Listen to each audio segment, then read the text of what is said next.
Hey guys, it's Kelly. Welcome back to my channel. I am right back with another travel video for all of you, all of my subscribers, everybody within the McMafia, all of my new viewers. Thank you for coming. I am Kelly. Let's get right into it. As you can tell by the title, this video is all of the tips and tricks to prepare you for your trip to the beautiful, the marvelous, the fantastic Punta Cana. Punta Cana. You see these little tropical vibes that I'm trying to serve y'all with this headband. I was like, listen, it's wintertime out there, but it could be hot and tropical in here if you just imagine with me really quickly. All right, let's get started. So Punta Cana is a coastal city in the wonderful country of the Dominican Republic. So this last trip that I took to Punta Cana was my second time in the Dominican Republic, but my first time to Punta Cana itself. The first time I traveled to Puerto Plata for my honeymoon, and then 3 years later, I went back with some friends to Punta Cana. So straight out the gate, let's just start you off from like the second that you land on the plane. This is one of those airports that often you will have a shuttle. It's like you're not getting out to an actual terminal itself. You're getting off just like in the middle of the tarmac and then a shuttle comes.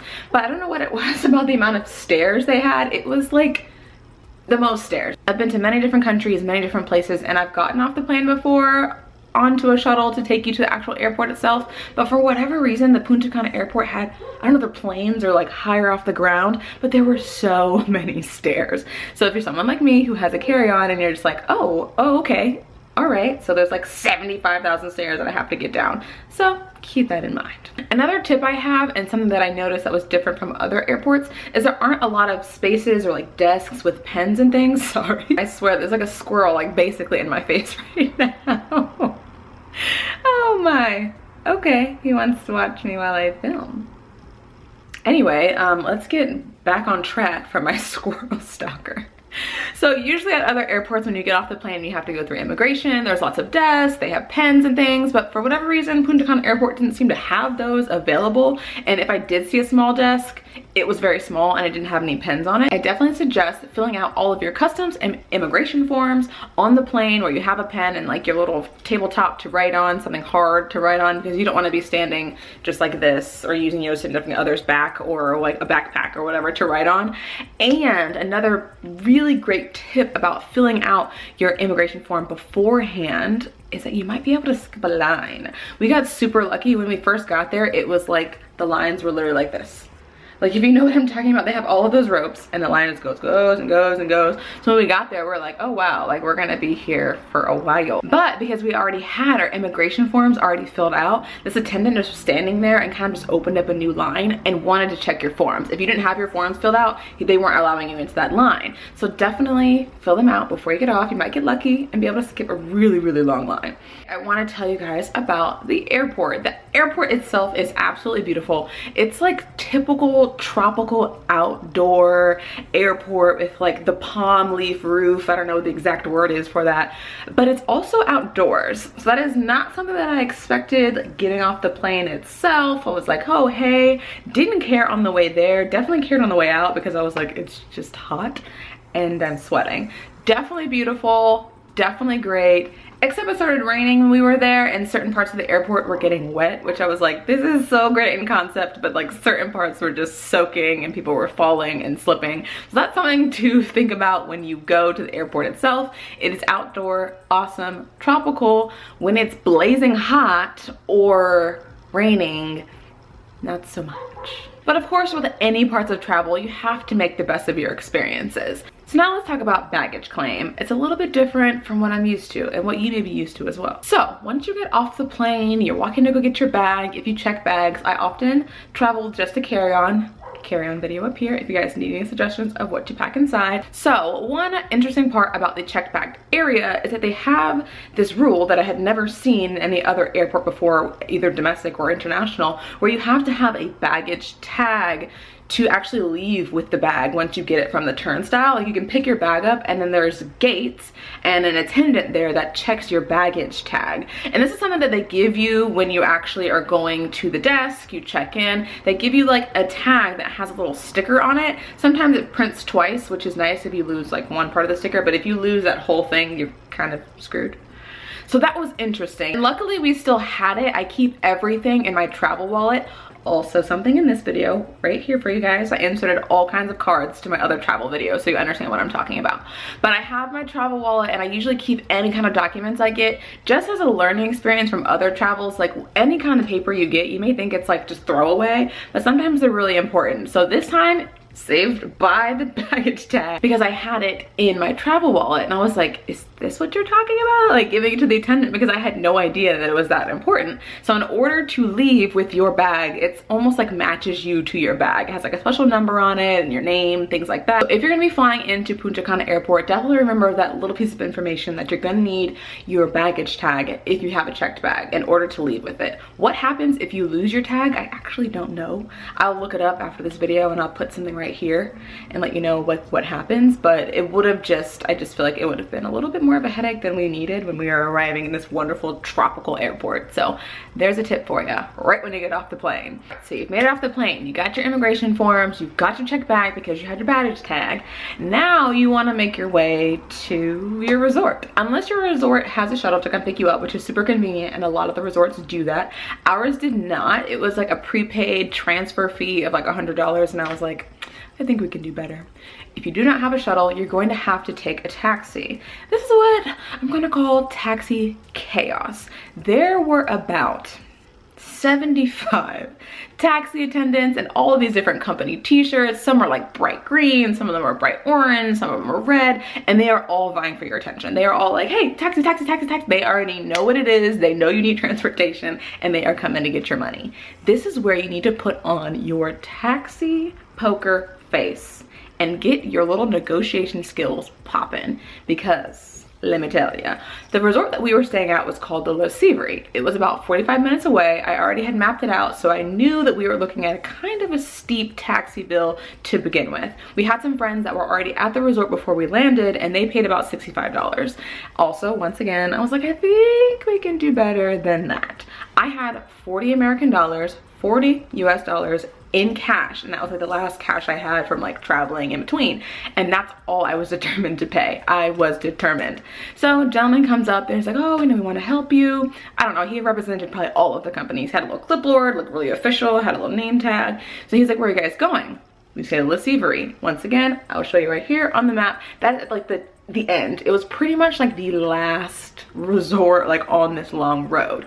Punta Cana is like one coastal place like I described, and it seems like there's one long highway that goes all the way parallel to the coast, and the coast is nothing but beaches and beach resorts. And there are some, there's not even some, but there are plenty of resorts that are closer to the airport. I would say within 15 to 25 minutes. I mean, like the Hard Rock, Bavaro Beach, Bavaro Princess Beach, Occidental. Any of those are a lot closer, so be sure to look and see how, but before you leave, just so you can have kind of a calculation in your mind of how much you can pay. So I was at Le Sivry, which was 45 minutes away. I was able to haggle a taxi after about 10 minutes of very intense back and forth, a lot of no's, a lot of denials of it's impossible, you can't do it. The man got upset with me, was like, no, absolutely not, no one's gonna take you, you're stuck, go away, don't care. I was like, all right, like I'm gonna find someone who's gonna take this $40. Y'all gonna take this $40 and bring me one way to my resort. I was determined, and Paul's just sitting there like, all right, I am all about a haggle. I am all about a negotiation. So if you are down, then you know what it is. Just to calculate for yourself, I was able to pay 40 American dollars to go on a 45-minute ride to our resort. If you are staying anywhere closer, you already know what it is. You better slap $20 on there and call it a day, but you will have to fight.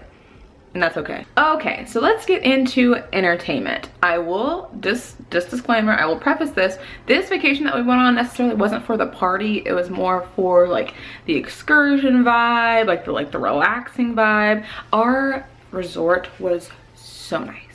Le Sivry. I will put the name right here for you. Go check out the website. I'll even link it below if you guys want to. It was really, really nice. It was our first time using a travel agent. We went through a friend of a friend who has a travel agency. I'll also link that if you guys are interested. Just let me know in the comments if you'd like to work with her. She was really great. It was like this beautiful junior suite that had like a deck on the back, and it was great. I do have vlog footage. Mafia, do you guys want a vlog? Let me know And also, y'all got a lot of notes to write in the comments today.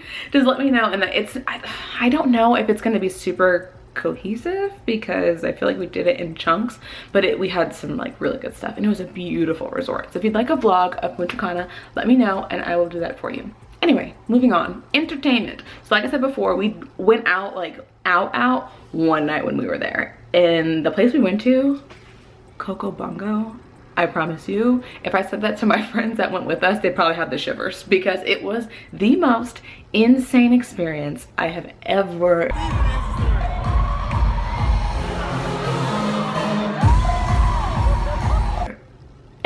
club experience ever. Like audio, visual, confetti, massive large balloons, performances, Cirque du Soleil meets the club, meets like drugs. Like I didn't do any drugs, I don't do drugs, but like gosh, oh my goodness, let's talk about it.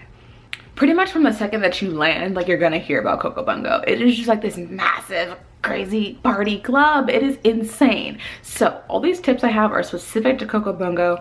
There are some areas around there that have like little bars and clubs around the club itself, but it's really easy to get there. They send a shuttle to your resort. They come and pick you up. They sell you packages before you go, so you kind of know what to expect. I definitely suggest, if you're gonna go to Coco Bongo, just get the VIP package. Like it sounds like a lot. I believe it's like $120, but that included like 2 bottles of different alcohol, and then you've got like an actual like level. It's built in like this just massive like auditorium-ish style thing, because there's a stage and like different levels and a bar on the floor. There's a bar in the front. It's massive and it gets super packed. If you're not a person that likes to be like pushed and shoved and like people are dancing and drinks maybe falling on you, then this is like a perfect option for you. We were like 2 levels up. We had our own space, our own table. We didn't have to keep going back and forth. There's a waiter that came to us for our drinks, so I definitely suggest that for sure. At your resort, most likely you're going to have a concierge where you can book your excursions, book your things like that, and you should be able to book Coco Bongo. Just say Coco Bongo and ask them for some discounts. People have hookups. You just got to ask. Those who don't ask don't receive. So book the VIP, the shuttle will come, it'll come pick you up. It most likely won't be private. It's probably gonna be you, and it's gonna stop at every resort on the way there. Maybe not every, but I swear we stopped at like 6 different resorts on our way there. But we definitely had some drinks before we went to make the bus kind of more fun, and we met people on there from other resorts, and we got to kind of like see the resorts, because a lot of the resorts have massive gates in the front, like huge, and it'll have a sign and a security booth at the front. They're very serious about security in Punta Cana, so that's another little nice tip that's really great. Like you cannot get on to a resort if you're not from there. They have a list of names, they check everybody's room numbers, they make sure that you return. That's the part I really enjoyed, especially about going to Coco Bongo. Had we not returned, I promise you they would have came looking for us. Like they would have sent a cavalry, because even when we came back they were like, so-and-so here, like good, like we know that they had left earlier, and then they kind of like calculated the time that we would be back. So that was actually really nice. It made me feel really safe. Thanks guys. So another great form of entertainment, and I had mentioned these earlier, is excursions. Definitely be sure to book them with your resort, with the hotel. It's a little bit more reputable and safe that way. There was times that we were on the beach and we were approached about different excursions, and they were people that weren't really representatives of actual companies. Not saying that they're necessarily scams, but you want to go with a company that has the safe regulations of that company, especially if you're going on like a really physical excursion, like zip lining, which is one that we did, or horseback riding. You want to make sure that it's something that's legit, they're using proper equipment and things like that. So as I mentioned, one of the excursions that we did that we had a really good time, it was like an all-day event. They picked us up in a shuttle at like 8 o'clock in the morning, and we didn't get back until like 5, and that included horseback riding, dune buggies, which were like so fun, like flying through mud and sand and all of that. And then we ended the day with zip lining, which was a good time and so beautiful. They bring you like way up into the mountains, and it's just so luscious and so pure, and you can see all of the different like tropical animals, and it's really nice. On the way back, we also stopped at like a Dominican coffee, like cocoa bean. It wasn't a factory, it was like this really cute old woman and like her sons, and they're like up in this beautiful part of the jungle, and they just like make fresh coffee there. The best coffee. We actually bought some and brought some back. Declared it. Gotta declare things when you bring things back to your countries. But yeah, so that's also a really good excursion. And we also did a scuba diving trip. I don't scuba dive yet. I am not comfortable with the whole concept just yet. So I did not participate, but I went on it anyway. I still had to pay. I think I paid a little bit less than everybody else because I actually did not get in the water. Well, I got in the water. I just didn't go like underneath, like full dive. I was doing snorkeling on the top, and the water is so beautiful, guys. Like, look at this, so beautiful. So we did that on Bavaro Beach. That is also another excursion that I can vouch for. It was really fun. It was like definitely affordable for what it is. And if you are like super scuba diver, like one, I'm proud of you, and you have like your PADI license and all this stuff, like my husband went, they had a great time, and two of our friends, they had an amazing time. So scuba diving excursion also on the record. And so one last entertainment piece, a really cultural piece, and a word that you will hear if you are of drinking age when you go. Mama Juana. Like, that is the country of the Dominican Republic's drink. I don't know what is in it. It is a fierce mixture. It is not a game, but they will serve it to you at the bar. They will serve it to you on your excursion. Be like, you want some Mama Juana? And they make it different ways, and there's like tree leaves and all this just craziness and twigs and sticks inside of it, but it is amazing. You definitely have to have that and to really connect with the Dominican soul. And I'll let you, when you get there, you ask them what it's supposed to do for you. So lastly, I want to talk about the environment. It is very tropical, very humid, very hot. I will say the first time we went in October, and that was a different kind of heat. Like, that was like the last time I had really felt that heat was when we went to the Bahamas, and I was like, wow, my brain is burning. Like, it was super, super hot.